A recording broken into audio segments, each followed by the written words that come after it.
Hey friends, welcome to the Radical Radiance podcast. I am your host, Rebecca George, and I'm so thrilled to be back with you today for day 7 of the 12 books of Christmas. Guys, we get to welcome back one of our favorites to the show today. We are having Christy Wright on to talk all about her new message, Take Back Your Time. Guys, this message about life balance is so important, and I think Christy is just the woman to have it. So I knew we had to have her back. I just think the world of her. So I can't wait to share this conversation with you. Help us welcome Miss Christy Wright back to the show. Christy, I'm so excited to have you back on the show. Thank you so much for joining me. Yeah, thanks for having me. I'm so excited about this. I know this is going to be fun. I am so excited to have you be a part of our Christmas series. We're doing a 12 books of Christmas series with just 12 people that we know and love, and messages and books that came out in 2021 that we know and love. And so I am really excited to talk about Take Back Your Time, because I know the Christmas season is a time when we all struggle with this. So I know this is going to be a good topic for us to unpack. But before that, we're going to have a little Christmas fun. And I want to hear all about what your family does and like traditions, all the things that you love during Christmas. So first of all, what did Christmas look like for you growing up? Tell me all about it. Well, my parents were divorced. And so we had some traditions, but it wasn't like this big, happy family, which is why I'm probably obsessive about making it this big, happy family. And since I've had kids, so I have 3 kids, age 6 and under. And every year I get so excited about traditions. And what I realized about myself last year is that from the time that I had Carter, he's now 6, so 5 years ago at that time, I just continue to add new traditions every year, but I don't phase any out. So now our routine is very extensive. It's like, we've got to do the advent calendar, and we've got to put the magnet on the tree, and we've got to unwrap a book, and it's like, so it's a little out of hand. I'll be honest. It's a little out of hand. But it's because I love Christmas so much. Like, it's like, I'm still 6 years old. I want to do all the things, all the hot chocolate, all the Christmas lights tour. Like, I'm crazy about Christmas. So I really just try to do all of it. Yeah. Hey friends, quick break in today's conversation to tell you about our giveaway. We are giving away a copy of all 12 of the 12 books of Christmas to one podcast listener. I want you to know how to enter. Hop on over to my Instagram at Rebecca George Author, where you can enter every day. Every day we're posting about who we're having on the show, and you can enter in the comments of those posts to enter yourself in the giveaway. Again, one person, 12 books. I can't wait to announce the winner on Christmas Day. Let's get back to our conversation. That matters to the conversation that we're about to have, though, because that's a very real reality that we do that in our lives too. Like, we add things without taking things off. And so I think that's important to say when it comes to the holidays as well, because as our seasons change, as our lives change, as we have babies, as we get married, all the things that has to shift and that has to change. And that's so fine. That's so fine as your seasons change. So I think that matters. Right. Okay. Do you have, maybe with your kids, like a favorite Christmas memory as you look back, something that you just look back and you're like, that was so fun? I'll say last year was pretty cool. We took the boys, so they were very into the Polar Express, the movie. We watched it 100 million times every Christmas, but especially last Christmas, because their ages were 5 and 3. And so they were just real into it. And so we found a train in Chattanooga, just an hour and a half from Nashville, where they decorate it like the Polar Express. And they I know exactly what you're talking about. It's the whole thing. And then you go see Santa and all that. Yeah. And so we did it. And it was just like the wonder in their eyes was just so cool. That's what's so magical about Christmas, is because just like the wonder and the innocence and the childhood is really, really sweet. So I think that was probably near the top. Yeah, I love that. I'm a Tennessee girl at heart. My husband and I live in South Mississippi right now. He's a pastor, but we both moved from Knoxville. So all my people, all my places are up there. And so I have not actually done the Polar Express myself, but I have tons of friends who have taken their babies and they said it was thebomb.com. So really, I love that. Okay. Last Christmas question. Do you have something that like has to be on your table, like food wise, that you can't have Christmas without? I mean, I have a lot. Like I'm very rigid about the taste. Like, it's like the turkey and the dressing and the green beans and the mashed potatoes and the rolls and the pumpkin pie. Like, it's like we're going to need all of them. Yeah. All of them. Yeah. I love how when you rattle that list off, it's like in your mind, you can just like taste it all. Oh, I love Christmas food, like holiday food. Oh my gosh, I eat until I can't move. Like and I'll eat leftovers for days. Like It's I the love it so much. best. And it's the It's the exact best. same dishes that we did have growing up. So my mom's family, my mom is one of 8. And so we would have Christmas at their house. That actually, my mom and I didn't have some tradition, but my mom's family did actually. And so that's where I Yeah. pull all my traditions from. The food they had is the food that I want and the food we try to Yeah. recreate. Actually, yeah, I'm glad you said that because mom and I didn't have a lot of stuff, just us. She was a single Yeah. mom and I was the only child. But her family, when we were with them, it was very like all the tradition. We played the game where you could steal gifts. And I think that's where I got a lot of it from. Yeah, I love that. Just taking a quick break in today's show to tell you about one of our sponsors, Giam. Giam makes yoga, fitness, and wellness products with you in mind. They have beautiful designs and products that will make you fall in love with your fitness and wellness journey all over again. Giam has created a coupon code just for the Radical Radiance community for 20% off site-wide. Now, this does exclude hand weights, so you can go grab whatever you want today at giam.com. That's GAIAM.com. Use the code RADICAL, all upper at checkout. So I hope you enjoy that. Let's get back to our conversation. That's so fun. So fun. Okay. Well, I have been so excited to talk to you about your new book, Take Back Your Time, The Guilt-Free Guide to Life Balance. I mean, first of all, I've followed you for a long time. So like, I know you're a mom. I know you're in seminary. I know you have all the things going on. So when I saw the cover of your book, it made me really excited because like you're like worth your salt to write a book about time, right? Like you're the girl, like if anybody's going to write a book about time, like you are one of the people who, I'm not saying like none of us balance it perfectly, but you have a lot going on in your life. And so when people look at your life, they might think like, oh, wow, like Christy does all the things, but none of us, if we're all being super honest, balance it super well. And this topic matters so much. And so when I read your subtitle, I think it's great, right? Like the guilt-free guide to life balance. But I also know that words matter, right? Like I'm working on my first book now and like every word of a subtitle matters, right? Yes. And so I think what we find a lot of times when we talk about balance is we use the term work-life balance, right? Like we hear that in like corporate America a lot. And so I'm curious, was there a reason why you wanted to call it life balance? Was that intentional? Yeah. Yes. And the subtitle, you're right. Every single part of it was intentional. So we have a lot of feelings about balance or work-life balance. And we've got all the analogies. We've got spinning plates and juggling balls. And some balls are rubber and some are glass. And some you can drop on a third Tuesday of the month. Like it's just, we've got all the walking the tightrope. We've got all of it. We've got scales. And then we've got like, I love people that write articles. They're like, it's not work-life balance. It's work-life integration. I'm like, that is beautiful. That didn't help me at all. Like, I'm like, I hear you. And the pain point is still there. The analogies don't help. The synonyms don't help. And so I'm going, okay, what if we're asking the wrong question? Because I think that when we think we're going to balance it all, balance being a verb, we set ourselves up to fail. And so because people have these preconceived notions about the idea of work-life balance, I wanted to take just the balance part of it. And really that's what the book is about balance, not so much work-life balance, and shine a new light on it, redefine it, and come at it from a completely different angle that I think is really what we're after anyway, because you can balance all the things, you can juggle all the balls, spin all the plates, and still feel out of balance. You can still feel like something's not right. You could still be exhausted and feel guilty in your life. And so what I want to help people do is I want to help people create balance in their life where they can become balanced in an out of balance world, where they can be balanced and still be busy, where balance looks more like a peace, being confident in your choices when you say yes or no to one thing or the other, being proud of how you spend your time for once and shaking the guilt. And I think when we say we want balance, that's what we're really after. Whether we say life balance or work-life balance, I think what we're really saying is we just want to be proud of how we spend our time. Yeah. And so to me, it's less about the calendar and more about enjoying the life that calendar represents. And so I think to do that, you've got to figure out the root issues of what's going on that makes you feel out of balance in the first place. And the calendar's a piece of it, but it's definitely not all of it. Yeah, for sure. That makes so much sense. Okay. And it's also a guilt-free guide, which to me says like, we're going to cover like the shame and the guilt that we have over how we spend our time. Why does that matter to you? You know? Well, here's what's interesting. It doesn't matter what we do. We're just sure we're doing the wrong thing. We don't know what balance is. We're just sure we don't have it. It becomes this shadow that haunts us.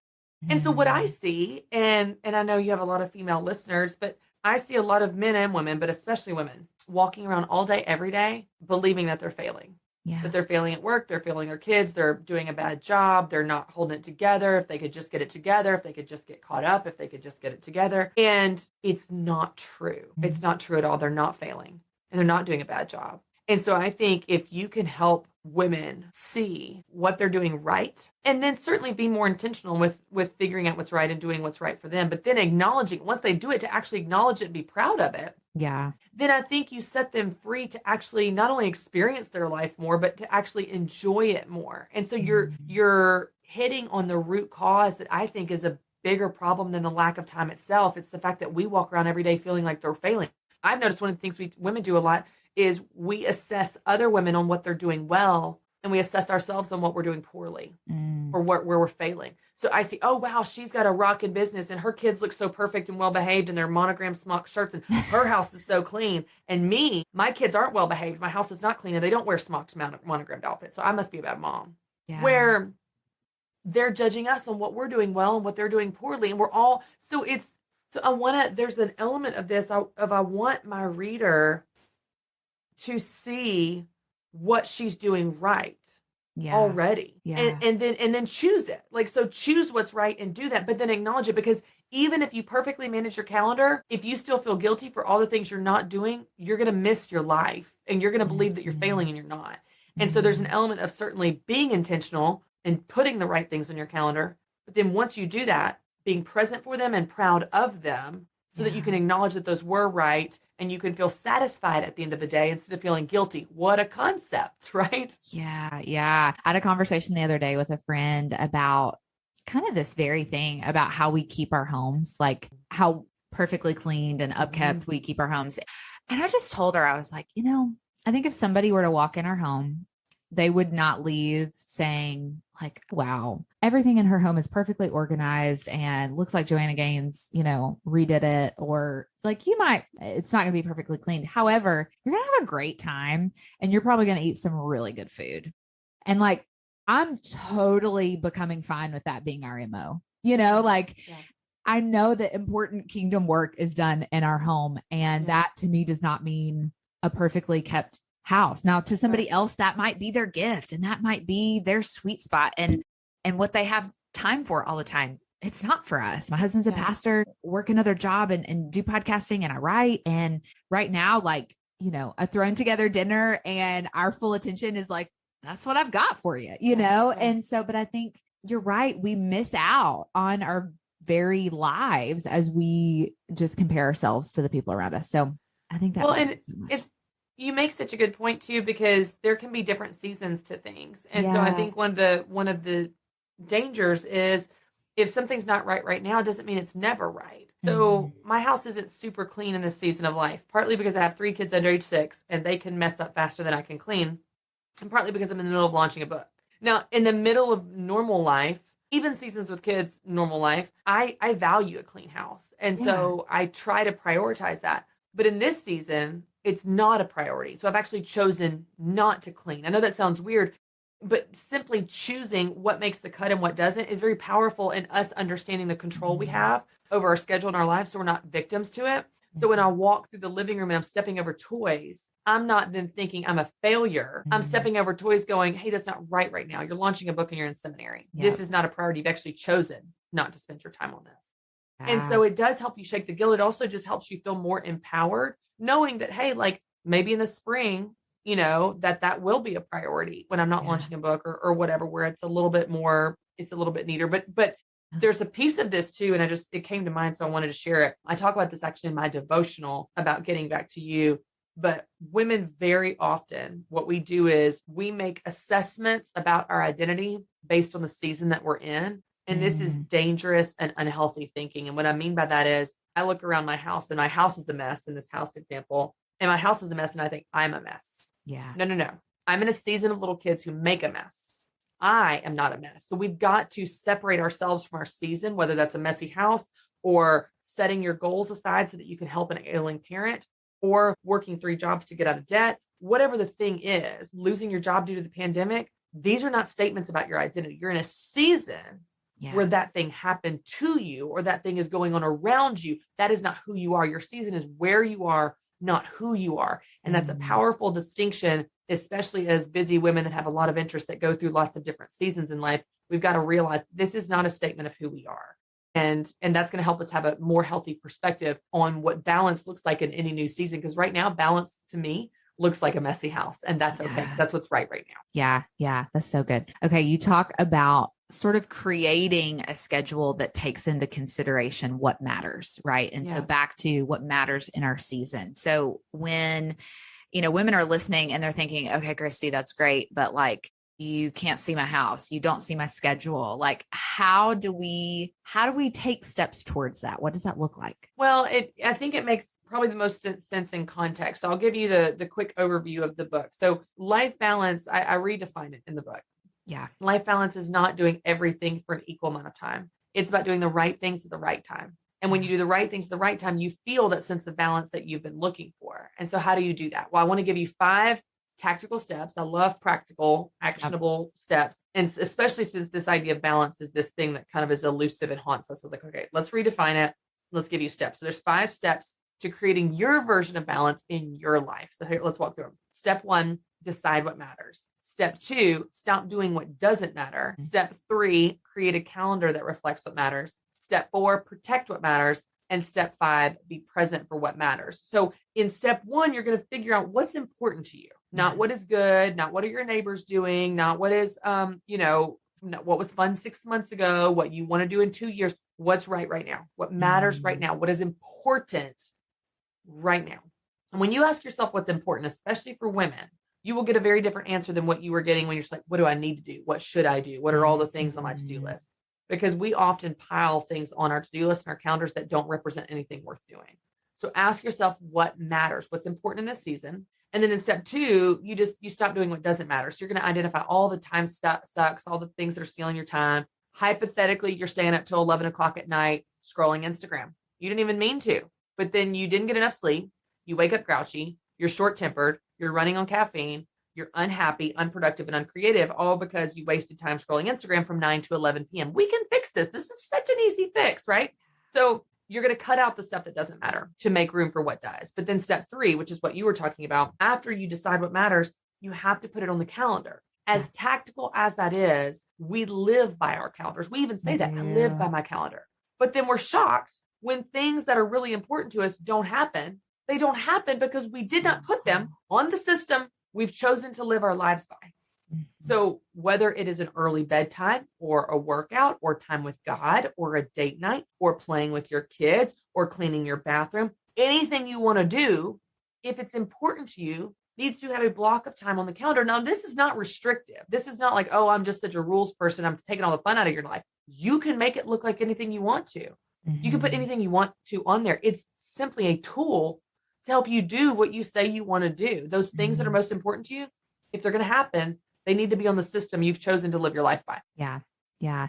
That's so good. Well, and I'm even thinking about seminary for you. Like when you felt God putting that on your heart, like this is the next step, that's a huge sacrifice for your family. That's a huge sacrifice for your schedule. In the process of saying yes to that, I don't know. I'm thinking of these women listening who are in the weight of a decision that's similar. We have the framework for how to do it, but I guess mentally, like, how did you go down that path of like, okay, Lord, like, I'm going to say yes. Like, I know you said yes because God put this on your heart and you're going to be obedient, right? How did you decide what was going to be sacrificed? Like, how did you decide? Because that your calendar looks different now being a seminary student than it did before, right? Yes, absolutely. So the first thing I think is really important to point out is that if you are married and if you have kids, then when you decided to walk down the aisle, you decided to share your life with that person. Yeah. That means that you no longer have just your time. It's your shared time. And so any decision you make about your life and your goals has a reaction to the person you've chosen to spend your time with and your life with. And so that's why everything I teach in my book is to let this be a conversation starter with you and your spouse if you're married, you with your older kids if they're older. Like if you have like teenagers, asking them what matters to them in this season is a great exercise to make sure you all are putting the right things on the calendar and prioritizing them. So first thing is just making it a conversation point is huge to show respect to your spouse. But the second piece is there's an element, and when we're talking about the faith aspect of it, it's a both and. What I mean by that is you're going to have a plan, and then also know that if God called you to it, he's going to make a way, even if you can't perfectly see it. So God parted the Red Sea. He is a way maker, but I'm also not going to just float around all day hoping Gabriel's going to show me when to read my seminary books every single day. I'm going to have a plan. Right. Yeah. Also knowing that sometimes my plan, there's a gap between my plan and fulfillment of what needs to happen, and God fills that gap. But I'm not going to have no plan. I'm not going to add God to do all the work, because if God's asking me to do it, I'm going to do my work of like, I'm going to block time on the calendar. So a couple of things that I've done, it's a combination of systems, meaning like I've got my calendar, I've got my schedule. I actually schedule time to work on seminary work. So it's typically on Thursdays, which are normally my writing days, and then Sunday afternoons. I'll work on that during the kids' nap time. So that's my scheduled time. But then I also just get scrappy. So all my lectures, all of the Bible, New Testament books I'm supposed to read, I'm hearing on audio in my AirPods when I'm in the car. So I'm listening to lectures in the car. I'm listening to the New Testament in the car. So it's finding a way to multitask in a way that makes sense. You know, if I'm doing laundry, I can be listening to stuff. But then the actual work of writing papers and doing posts, that has to happen at my computer, at my desk, during a dedicated scheduled time. But it's funny you say that, because literally, Rebecca, I'm in the trenches of this right now, where I'm talking to my team here and they're just putting so much stuff on my calendar during time that's blocked for seminary. I'm like, this has to get done. Like I have to do it's not free time. I'm not just hanging out at home getting a pedicure. I'm actually doing work, you know? Yeah. And so there's a step 4, protect what matters, is all about setting boundaries and saying no. Because even if you create a calendar, you're going to have to be willing and ready to protect it, because there's always going to be a million things coming at you. So that's a big piece of it too. Yeah, that matters. There's always going to be, that's the thing. It's not, making the plan is so important, but actually protecting it is what's going to change your life, you know? Right. Yeah. So good. Okay. So as you are about to release this book into the world, it's going to be out in the world by the time people listen to this. What's your hope? Like, as you hold this book in your hands and you think about your reader, like, what are you hopeful and prayerful for them as they walk away from the message? Thank you for asking. This is, so we talk about time and we talk about balance, but that is not the heart behind it. That's a piece of it. But the heart behind it is such a message of freedom. The pressure's off. This is not a productivity book about how to do more. This is about how to show you that you have permission to live your life in a way that's right for you, to show you that you're doing better than you think, to show you how to actually be present and experience these moments that you're in. This is a I don't know, this is a dumb example, but I'll just share it. Maybe some people can relate. I remember in high school, you know, I was the biggest of all my friends, and I just remember thinking I'm the big girl, you know, and I wasn't big. I was normal size, but like my friends were like 00. So I just thought I was the big girl. And I had this identity like that I was big all through high school. And I thought I needed to lose weight and all that, which is just ridiculous looking back. But I look back at pictures of myself from high school and I think, girl, you were cute. Why didn't you know it at the time? You know, you were healthy. Why didn't you know it? You had a strong, healthy, normal body. Why didn't you know it at the time? And the reason I use that example is because, and I'm going to try not to cry, but there are women everywhere all day, walking around believing that they're failing. Yeah. They're failing their kids. They're failing their jobs. They're failing in life. They're not enough. They're not good enough, not put together enough. The house is not clean enough. Their kids are not well behaved enough. They're not enough. This narrative is a broken record at the back of their mind. And they are walking around every day believing that they're failing. Yeah. And I just want to be like, you are doing a good job. Why don't you know it? Yeah. Don't wait until you're in your 70s and you look back at scrapbooks to go, girl, you were doing so great. Why didn't you know it when you were doing it so that you can experience it and enjoy it and be proud of it? I want women to be set free to enjoy their life and be proud of what an amazing job they're already doing. Yeah. Yeah. That's beautiful. And it reminds me so much of the sort of key verse that we center everything we do around here around. It's Psalm 34:5. It says, those who look to him are radiant and their faces are never covered in shame. And it's this idea of like, when I abide in Christ, when I look to him for my identity, for my worth, all of those things, and I don't keep my eyes on everything, all the crap that's going around in the world around me, like that's when the shame lifts. That's when the guilt lifts. That's when like I can take even saying that, like I'm taking a deep breath because it feels like freedom when I know who I am in Christ, when I have all of that figured out of like, I don't I can live my life and not be subject to the opinions of other people. I cannot be subject to like what I think other people are succeeding at that I'm failing at. Like all of this just really points me back to just what we're all about around here. And I do not think your story was a silly example. I think every person listening to this podcast can relate to that moment, because the reality of it is we recently had Jess Conley on to talk about body shame, right? If 97% of us have battled body shame in our lives, we're all liars. We're all like, we've all battled that in our minds, because it's, I think at the end of the day, we all have a lot of idols that we haven't confronted, right? Whether it's our body or our calendar or our home or, all the things we've talked about, in this episode and more, and those things keep us from freedom. So I love that question you asked, your teenage self of like, why didn't you know? Yeah. And I think we all need to ask ourselves that question, because I don't want to look back 20 years from now and realize what I've missed. Right. That's right. Because I've been stuck. Yeah. That's so good. So good. Well, I am so excited for our people to get their hands on the book. It's called, again, Take Back Your Time, The Guilt-Free Guide to Life Balance. And we're going to hop on over to our Patreon community to get to know Christy a little bit better. I'm super excited about that. But for this part of the conversation, Merry Early Christmas. And I'm so excited, Christy, to have you back. And I'm just so grateful for your time. Thank you for having me. This has been awesome. Isn't she just the best? I love Christy. I'm so thankful to have her back on the show today. And I hope you will go grab a copy of Take Back Your Time wherever books are sold. It's at Target, Barnes & Noble, all the places. So go grab it. Guys, tomorrow is day 8 of the 12 books of Christmas. I can't believe it. And we are sitting down with Todd Tillman, winner of The Voice from last season. He is from my state of Mississippi, and we got to sit down and talk about his new book, Every Little Win. I think you're really going to love it. He co-wrote it with his wife. It's a good one. So I will see you back here tomorrow. Grab your coffee. I'll meet you here. Same time, same place. We'll talk to Todd then.